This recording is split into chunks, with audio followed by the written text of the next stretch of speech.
箍牙嚟講咧，好多家長同埋好多人咧都會係諗一個問題，就係我幾時箍牙好咧？咁嗱，籠統嚟講，每個人開始做治療嘅時間都唔一樣嘅。有機會，如果你係可能哨牙啦，可能你倒及啦，其實你開始做治療嘅年齡咧都不盡相同。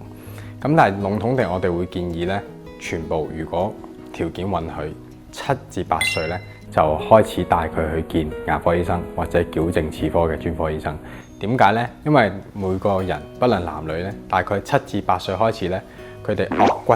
就會開始發育啦。咁可能你會有啲情況係你哨牙啦，咁可能你可能提早趁細個可以矯正個顎骨，倒及咧亦都可以趁細個嘅時候咧做一定情況嘅補救。咁所以籠統嚟講，你唔會知道幾時開始箍嘅，即係作為一個普通嘅市民或者普通人，你唔知幾歲箍，咁你大概帶佢7至8歲見牙科醫生，醫生咧當下就會照 X 光啦，亦都會睇爸爸媽媽個面型啦，睇下屋企人嘅遺傳啦，去決定咧小朋友幾歲適合箍。真係喺臨床上咧，我哋可能嚟到啦7至8歲睇到骨頭可能有問題喎，咁有啲我哋可能7歲8歲甚至乎10零歲，我哋就已經開始做治療矯正個顎骨。但係有啲個案例咧，可能嚟到發現，骨頭 OK， 係牙齒咧唔係換得太快，或者牙齒換得慢，我哋就可能每年叫佢翻嚟覆診，到時再決定。咁以籠統啲，亦都俾啲 tips 我哋香港嘅家長啦。咁其實如果顎骨唔係太大問題，一般建議箍牙嘅年齡咧，我哋建議可能你係 Form 1啦，或者 Form 4啦，或者如果真係年輕人咧，可能大學1年級。點解啊？因為實際上我哋知道香港嘅家長，你中2、中3又話驚要升中，係咪？咁你小6有時候又太細個，咁所以你 Form 1箍咁大概2、3年度啦，治療通常，咁你可能中4之前已經搞掂啦。咁你中5、中6咧，你又話要考 DSE 啦，或者讀國際學校要考試啦，又好忙唔適合。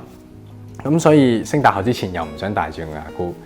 咁去到最後一個位咧，就係大學1年級，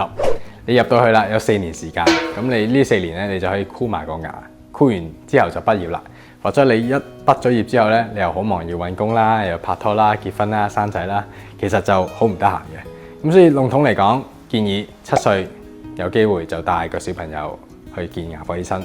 如果真係考慮箍牙冇特殊太大嘅情況，就係我哋頭先講嘅中1、中4、大學1年級就可以考慮進行呢個矯正嘅療程啦。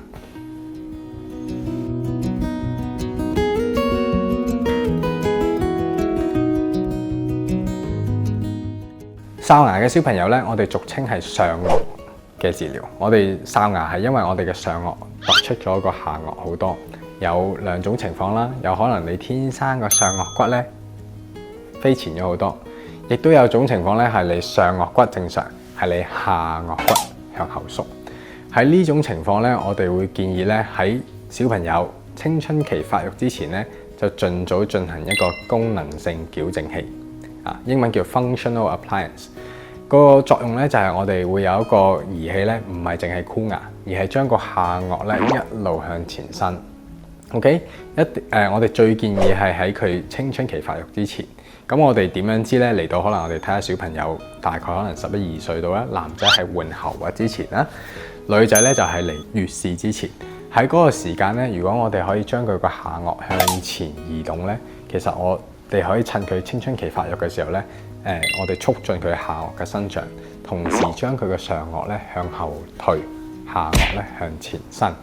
咁呢個治療咧，當你青春期發育完咗，即係佢第2青春期飆高之後，因為佢啲骨骼個頭顱定咗型啦，喺嗰陣時候做咧，就基本上冇乜效果噶啦。咁所以都係嗰句嗱，盡早帶個小朋友睇醫生，等醫生去決定幾時開始做治療啦。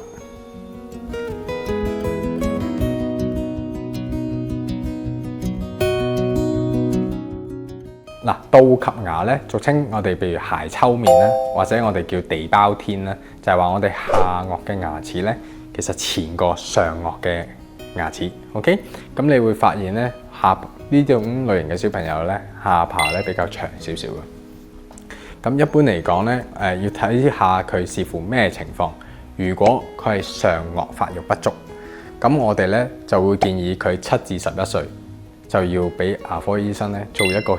面型牽引，我哋叫做 reverse face mask。佢會帶一個咧上顎嘅牽引器，將上顎嘅顎骨向前拉出嚟。咁呢個歲數好易記嘅，我哋叫做 7-11，即係7至11歲就要做噶啦。過咗7至11歲咧，你無論點拉咧，個上顎就唔係幾出嚟噶啦。OK， 咁如果係另外一種情況，佢上顎發育係正常嘅喎，咁佢係下巴咧生得好長，即係有啲人咧個下巴塊面型好長好長。呢種情況咧調翻轉咧，我哋可能要去等佢下顎發育完成，分分鐘咧女仔可能21-22歲啦，男士咧可能去到22-23歲。因為如果喺佢下顎發育完成之前，我哋做咗矯正，咁但係佢個我哋嗰陣時改好咗佢嘅咬合，但係佢下顎咧不斷地繼續延伸，咁可能其實你會發現你最終箍牙嘅功夫係白費咗，甚至乎有啲咧可能你年輕嘅時候，可能10幾歲咧覺得佢個面型唔係好到及啦，但係可能佢發展到20幾歲嘅時候咧，佢個到及已經係嚴重到咧，你單靠箍牙都解決唔到。咁嗰啲情況下咧，你要考慮做顎骨嘅手術。而做顎骨嘅手術咧，同樣係需要咧，下顎發育完成晒先可以做嘅。咁佢做手術嘅治療同箍牙嘅治療咧，好基本上可以話係2揀1。即係如果你揀做手術嘅箍牙嘅方式，同你唔做手術箍牙嘅方式咧，係截然不同。咁所以一般矯正科嘅醫生或者牙科醫生都會建議到及咧，可能你要到大個成熟晒骨骼，你先可以開始做治療啦。最後有病最好梗係睇醫生啦。